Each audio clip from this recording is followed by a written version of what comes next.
Viewers like you make this program possible. Support your local PBS station.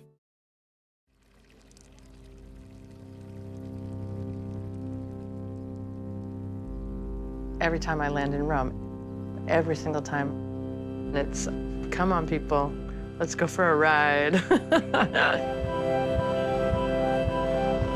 It's as powerful on time 200 as it is on time 1. This is highly opinionated. Oh my God, you can see the yolk go. It's personality, it's character, it's impression. It doesn't fade into the background. It's so good to be classic and not trendy. Oh man, we are making some food here now.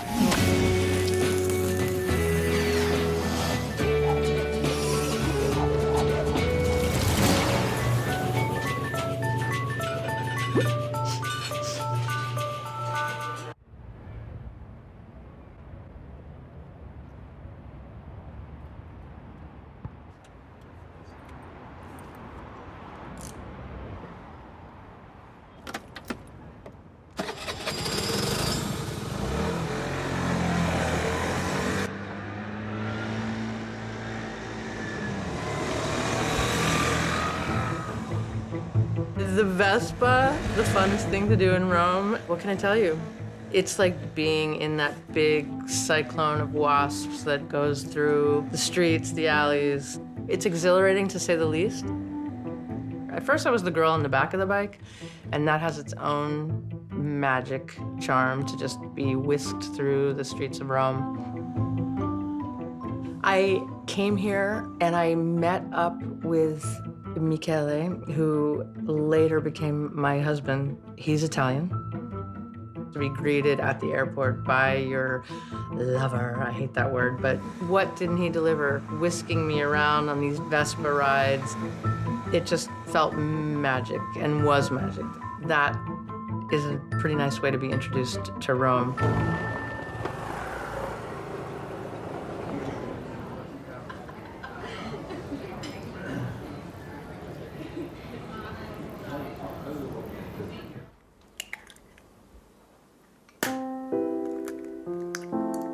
Things are getting quieter. The streets get narrower. I'm in some kitten heel trying to go up the tiny cobblestone streets with this guy in a good silk tie. We had come around the corner, and there's this typical Roman trattoria with a few seats scattered in the alleyway and a string of lights hanging. You know what I ate there? Just this incredibly confident, not even Roman, unapologetic deliciousness. An omelet.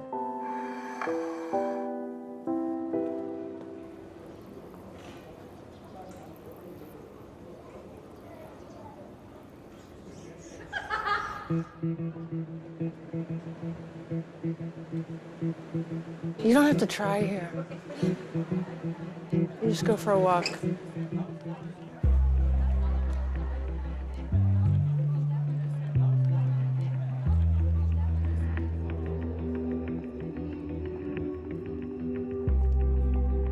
We're entering the oldest part of Rome. Guys are sitting outside restaurants to make carciofi al Juda, the Jewish artichoke, which is just the whole artichoke opened up and deep fried. So it's kind of like crispy artichoke chip from the leaves and the creamy centers of the hearts.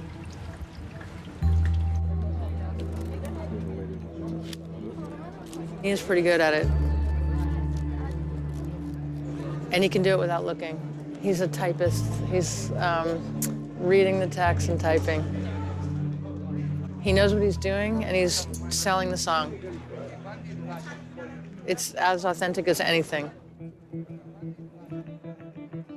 To come around the corner and have a dish as old as the buildings around you, that they've been making it this way that long, I'm impressed by that. I'm not nostalgic, and I don't think that's dead.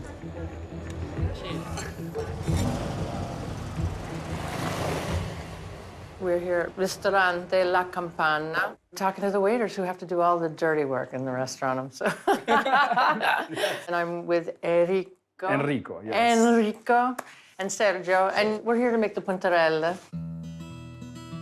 I cannot recall how I went to La Campana the first time, but I love so much that they don't make anything else but the dishes that they've been making for 500 years. Do you say insalata di puntarella? No, we call You just say puntarella. It's ovvio. It's so ovvio, obvious. yes. It's classic. This puntarella. This is the plan. Yeah, and we're coming apparently to the end of the season now. But it's always this kind of satiny, hollow stem and has a kind of bitter flavor. I've made an approximation using Belgian endive. I've had it 1,000 times in Rome, but I've always been so curious about how to get the puntarella so finely cut, and I want to know about the dressing. Clean. Oh, so you have a tool.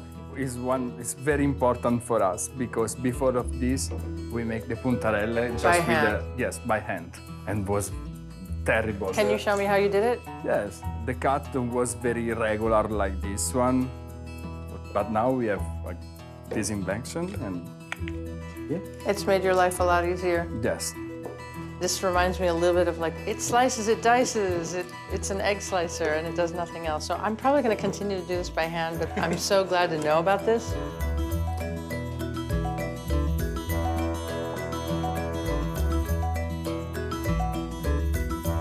This is starting to curl already. Yes. And doing exactly what it's supposed to do.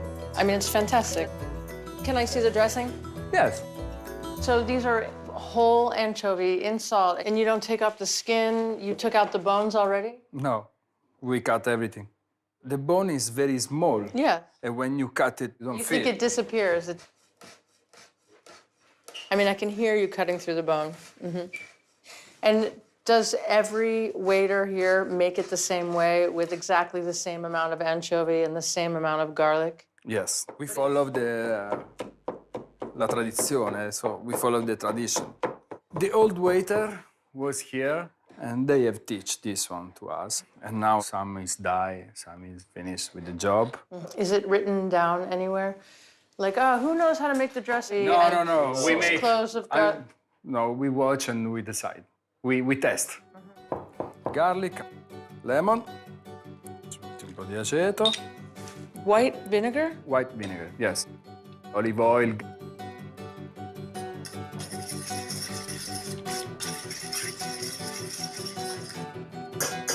But now I think the puntarella is ready. If you see, it's like, you know, Yeah, it's like you can take the Medusa, old. See? the whole snake head. I think mine were a little long. Next time I'll make them shorter, I'm sorry.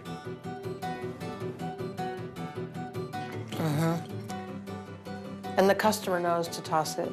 Yes.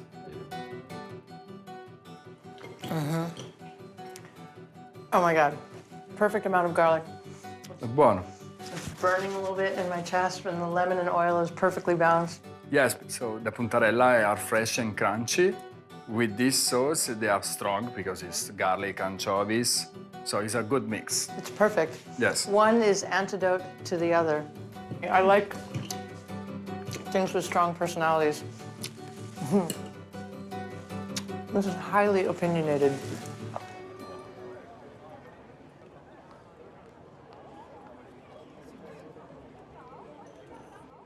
You could pick any piazza you want, but this one's fine.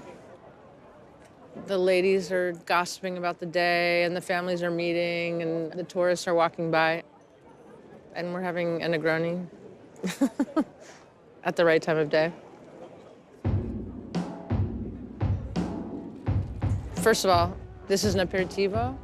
It's not a digestivo, if we're gonna use the right language. And you wanna have it before dinner, not after and not during, and not at the nightclub in a martini glass. It's Campari and gin and sweet vermouth. And those parts are kind of perfect for all that they contribute to the job. You have a little bit of an empty stomach, and the gin hits you and kind of warms you up and softens the edges of your hard day. And the Campari is bitter and tonifying, so it kind of piques your appetite. You're a little on fire and you're a little hungry, and that could be a bad situation. And the sweet vermouth smooths over the relationship between those two arguing people. This whole drink is hanging in balance, these two things of bitter and sweet. I mean, that's just a drink, which I want to have, but it also happened to stand in as an incredible metaphor for my entire marriage, my relationship to this country, this town. It was so exactly that.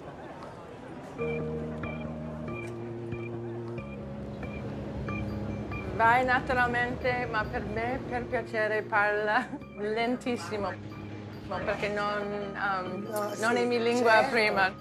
La sta prendendo già? Oh, sempre. Oh, santo Dio. Adesso noi dobbiamo iniziare a fare la pasta? No, non adesso. Devo spiegare un po' e introducere un po'. Introducere un po' il pubblico? Okay, I also have to calm down. I'm very excited to be here. Okay. Can I tell you where we are? Trattoria Monti, in the Monti neighborhood of Rome. And we're with Franca Camerucci. Sei la proprietessa? Sì. E anche la cuoca? Anche la cuoca, sì, il chef è da 43 anni. E quanti anni hai? Io molti, 70. 70 sono... Che facciamo oggi? Che piatto? Oggi voglio presentarvi un tortello arrosto d'uovo.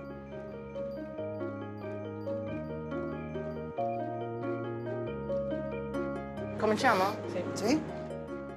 Apriamo a fontana.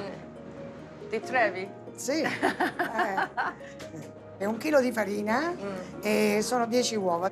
E non usi una macchina? Abbiamo macchine adesso? Sì, allora io non ho usato mai la macchina, non ce l'ho nemmeno la macchina, perché non è che facciamo una quantità enorme. Anche perché con la macchina poi la pasta viene più riscaldata. Cioè la pasta fatta a mano è molto più apprezzata che quella fatta a macchina. Ma posso toccare? Sì, prego. Sì, è ancora troppo morbida. Ci vuole la forza. Questa va bene un uomo, va benissimo perché ha più forza. Ci sei l'uomo? Un uomo ci vuole. We need a man. Abbiamo bisogno di un uomo. Uomini. No.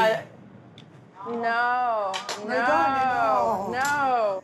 Mi chiamo Franca poi. Quando uno si chiama Franca vuol dire che è franca anche sulle cose, no? Allora, se non c'è bisogno di un uomo, c'è bisogno di una macchina. Comunque ci siamo quasi, Ecco, io metto un goccino d'olio adesso qui, poco. Florentina può cominciare a preparare lessare i spinaci. Agata ci prepara l'impasto della ricotta adesso. Questo è che è dentro. Allora, questa è la ricotta di pecora. Mettiamo noce moscata, un po' di sale, pepe, di parmigiano. E non c'è una ricetta?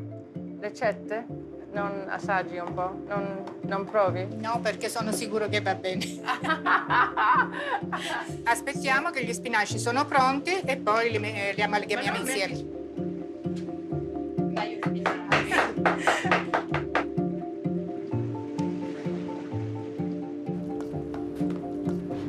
Adesso stendiamo la We're gonna roll it pasta. out. Posso toccare? Sì.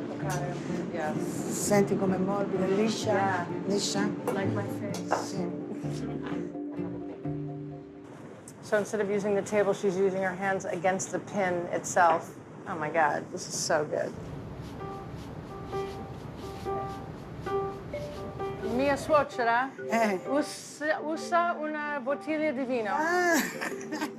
Mamma lo usava il manico della scopa, ok? Ok. Poi così? Questo si chiama lo scrocchio, no? Scrocchio? Lo scrocchio. Ok, adesso è fatta, È pronta. Ok.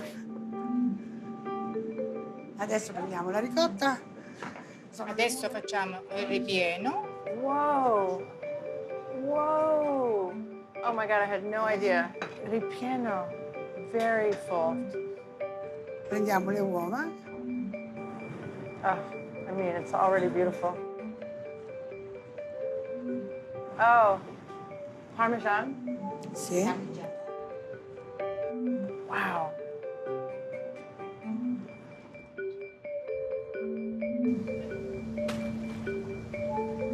Questo è il burro, salvia. Mettiamo un po' di acqua del bollitore, così il burro viene più cremoso.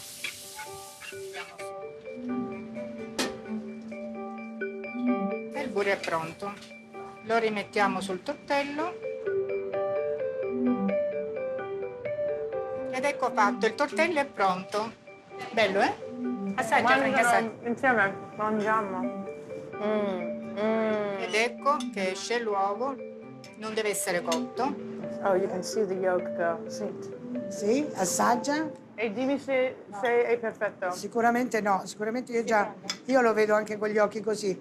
Sicuramente la cottura è stata un po' poca, bisogna farlo ancora cuocere di più. I prossimi che rifacciamo, intanto mettiamo anche un pochino di sale sulla ricotta. Non è incredibile che puoi fare questa piatta ogni giorno per 43 anni e ancora è diverso ogni giorno e oggi un po' più di sale e oggi la pasta non è perfetta, è un po' umido. Ma- Ogni giorno è Ma- diverso. E che siamo emozionati. Che chiamo? Emozionati. Yeah. Right, it's moody. Sì, The food is moody.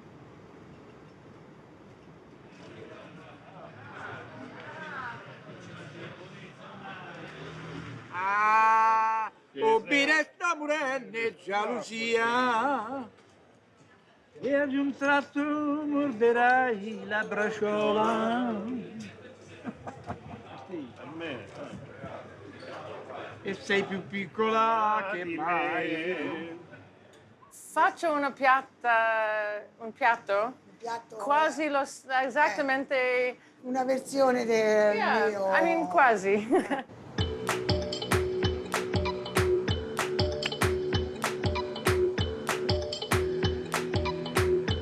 Io faccio pasta allo stesso modo. Look at the feathers. Siamo andati dal pollaio qua vicino.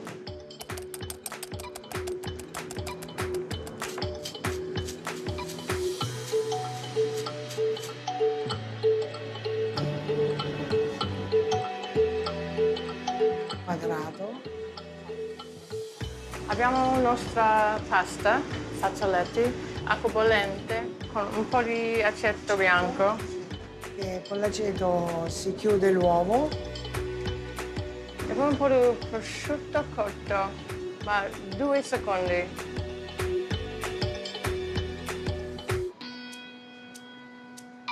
Perfetto. Ok, non è esatto lo stesso, ma è più facile. Un po' di burro, un bel po'. Ho brunito e fuso. E poi sale, pepe.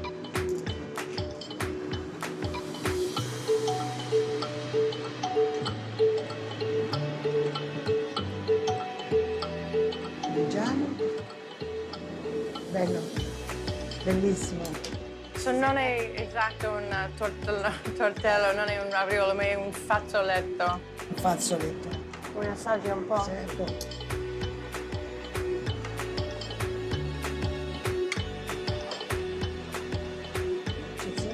Ah, veramente? Sei franca? Franca? È molto. Ho un figlio che è molto esigente, lui sta sempre a criticare. Ah, È un- veramente? Il fatto è che se gli piace vuole che glielo faccia anch'io, Molto buono. molto buono. Bravissima, bravissima perché è proprio buono, bravissima.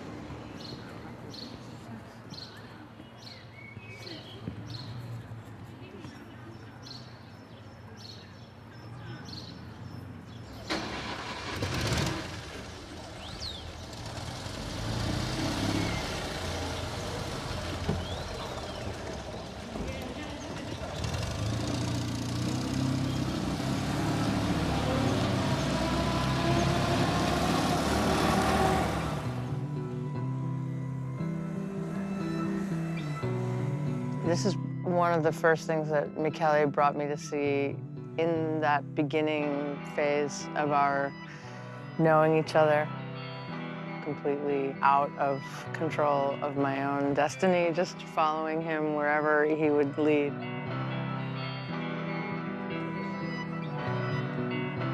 There's always a bodily reaction to the wonderment that is through the hall. You would have to be made of stone to not find the fun in it. It's a classic. Tourists come to the classics, locals come to the classic. It's so true that it can never be stale. It can never go bad. It's so truly fantastic that it will never lose its currency. The rose is the beautiful rose. Just because that's been said 2,000 times doesn't make it any less true.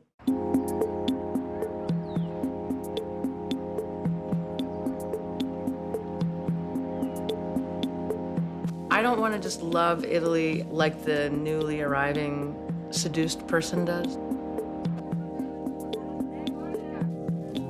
To have gone the whole arc of swooning in love and burned and sad and divorced. But I'm just realizing right now that it ended up like a true love. It's so fun for me to really love Rome, warts and all. If I'm gonna retire somewhere, it's gonna be here. It has to be here.